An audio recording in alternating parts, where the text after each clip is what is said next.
Prije tačno 23 godine predsjedavao je Vijećem sigurnosti Ujedinjenih nacija. Pod njegovim predsjedavanjem donesena je rezolucija o Srebrenici, a potvrđene su i sve ostale, te u aprilu 1993. godine predvodio prvu delegaciju Vijeća sigurnosti u posjeti Srebrenici kada je upozorio na dešavanja u tom dijelu Bosne i Hercegovine. Uoči drugostepene presude Radovanu Karadziću koja će se desiti 20. marta u Hagu, ali i drugih dešavanja vezanih uz tribunal za bivšu Jugoslaviju, s nama je iz New Yorka bivši venezuelanski ambasador u UN-u Diego Arria. Mr. Arria, welcome to N1 program. Thank you, Smir. It's been some time since I saw you last time in Sarajevo.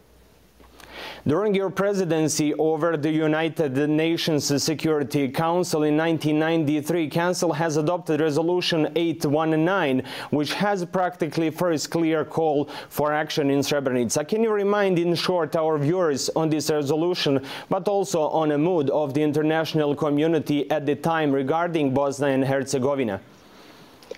You know, Izmir, the tragic experience of Bosnia have impacted my life and have influenced me tremendously on how to view world problems.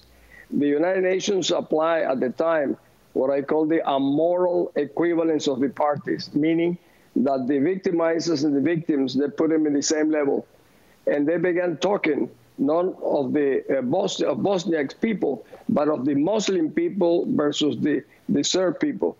So the beginning, in a way, the United Nations introduced the concept of apartheid in Bosnia, which we can see now is still the reality and what was created after Dayton.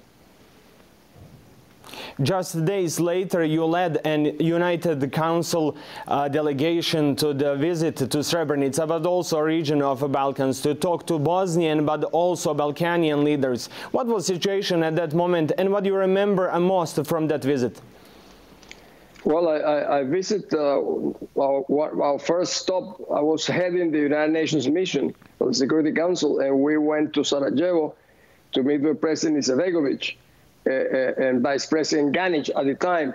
And then we went to Srebrenica, where the United Nations UNPROFOR officers tried to prevent us from even entering Srebrenica. And when we got there, we just discovered that Srebrenica had been surrendered with the support of the United Nations. And I saw so much devastation, so much crime and pain, that I said at the time that a slow-motion genocide was taking place in Srebrenica.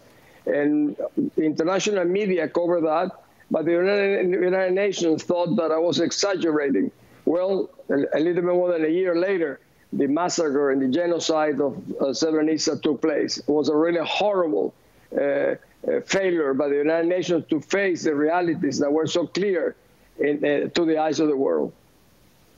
During that visit, you have met Radovan Karadzic. What were your impressions, and how do you see his role and role of Serbia, but also other leaders and other countries in all what has happened here in the region during the wars of 1990s?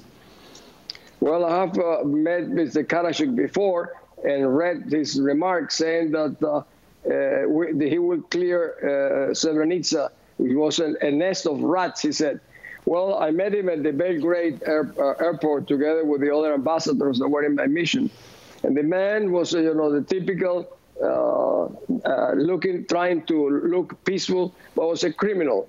He was telling us that he would allow the water to come into Srebrenica, the food and the medicines, support of the United Nations. And of course, he did not. My deposition in the case against Milosevic, where I was a witness, was used again also in the case of Mr. Karadzic. And I think he's such a horrible figure for the whole former Yugoslavia area. And I am glad that even though many years have passed, he's finally getting the punishment he deserves. Mr. Karadzic was sentenced to 40 years in prison in the first instance. Now he's facing a final judgment. But there are still open questions regarding the first sentence, in particular about the Genocide 1, which is regarding 6 municipalities. What are your expectations from appeal judgment? Well, I certainly hope that the evidence against Mr. Karadzic, probably as the worst, together with General Mladic, or the worst criminals, will be upheld and the appellate judges will confirm the decision to put him in jail, in a way will be for life. Commander of Army of Republika Srpska, General Mladic, is also in appeal process at the MICT. He was sentenced to life in prison in first judgment. How you look on his situation? And also he has asked to be released on a temporary basis to visit the grave of his daughter and his family members. Well, if all the poor Bosniaks who lost their families were allowed to do the same during the war, but they were never allowed to do that. They were, you know, in concentration camps. I think Mladic is probably the worst butcher of the Balkans. And I'm sure, I have to believe, that there are more than enough evidence. I provided some of them, and many people provided so much information and evidence about it that he will be absolutely condemned, and that the appellate judges will confirm that decision. Do you believe that those decisions could influence reconciliation and processes of peace in Western Balkans area, especially in Bosnia and Herzegovina? Unfortunately, not necessarily. You know, these acts which are necessary, of course, generate passions. General Mladic, Karadzic, like Milosevic and others, criminals, you know, became sort of heroes for some Serbian nationalists. And of course, the decision to put them in jail for life will generate problems. But there are other causes that are already generating problems after the Dayton Agreement that, as I always held, was imposed on the President Izetbegovic, because the other option was just to continue the killing of Bosnians. Mr. Ambassador, you're one of the ICT1 founders, and you have closely worked with the first Chief Prosecutor, Mr. Richard Goldstone. I spoke with him, and he's quite positive about ICTY legacy and its future as a part of international system of justice. What is your opinion on ICTY and its future or part as a system of international justice? I agree with Judge Goldstone. And he proved to be an excellent prosecutor. I believe that the tribunal was the precursor to the International Criminal Court. So it served its purpose. One, it prosecuted the worst criminals. And second, it opened the door for the creation of the Hague International Criminal Court. And I agree with Judge Goldstone that, in general, it could have been faster. The proceedings, in my view, were too slow. They were allowing, in an attempt to be as independent and objective as possible, they extended. I remember the Milosevic case was such a long, they allow him